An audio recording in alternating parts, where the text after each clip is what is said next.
this is our finished product with our pretzels. Last time my friend Jen was here, I made her some pretzels using my old discard recipe, but she has not tried the one that recipe that I have from the Amish chef. So I'm gonna throw that together really quick here. We're gonna start with 1 cup of active sourdough starter. I fed my starters probably just around 24 hours ago, and this is not Persephone. And then I added a little bit of Franny as well. They're just starting to kind of fall, so perfect timing. I know this will move along pretty quickly. And then we're gonna do 1.5 teaspoons of salt, 1 tablespoon of sugar, and I did do a little pinch of yeast just again to kind of move it along.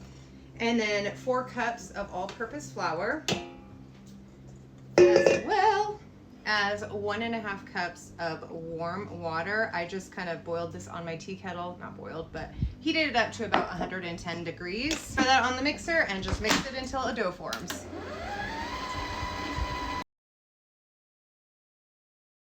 Looks good enough to me. And it has a nice dough formed. I'm just gonna plop it in this bowl here that I greased. Get this excess off. And we're gonna let this rise until it about doubles in size. I'll just kind of check on it periodically. And like I said, heating up that water using a bit of yeast and active starter versus discard. I think that this will move along pretty quickly. I'll bring you back when we start to shape and boil these.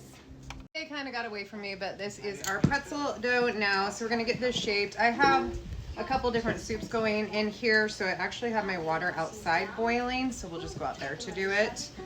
I'm gonna try to make some bigger pretzels so I don't have to shape as many because she's gonna be here in like an hour and a half and I haven't cleaned anything up. I've just been in the kitchen baking and cooking all day.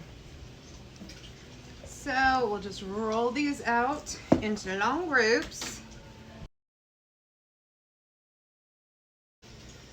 And then I just lay it down and cross it over and then cross them over again. So that's how we're looking. Okay, and again, just roll it out. Again, I'm doing bigger ones because I want to get this done and over with so I can shower and clean up my mess.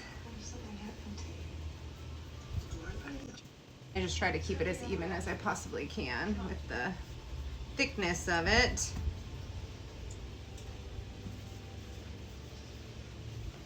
Okay, and again,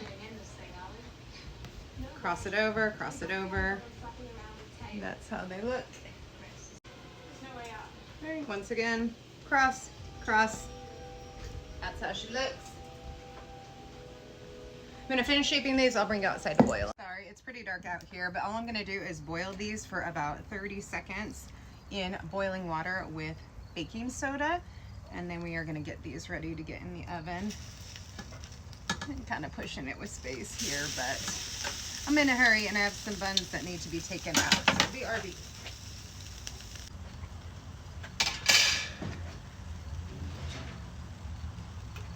Those are the hoagie buns I made for some Philly cheesesteaks.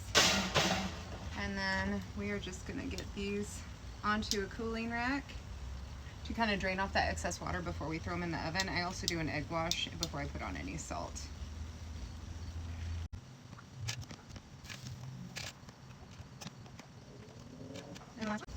I'm just gonna let these cool off for a second and drain off that excess water, and then we will get them thrown in the oven. So that is how we're looking after we boiled them. I grabbed a little light to attach to my phone, so hopefully you guys can see a little bit better. I'm just gonna lay these back on the cookie sheet, and then I do an egg wash, which gives them that nice like golden brown color. These look really, really nice.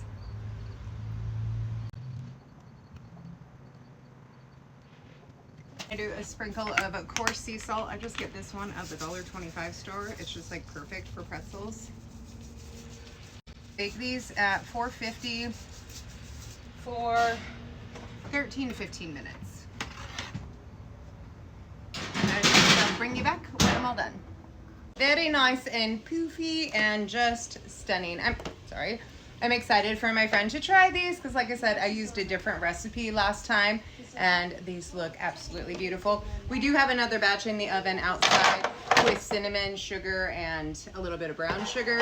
So we'll have a little dessert one as well. I'll go ahead and put the ratios for this recipe on the video as well, so let me know if you guys try it.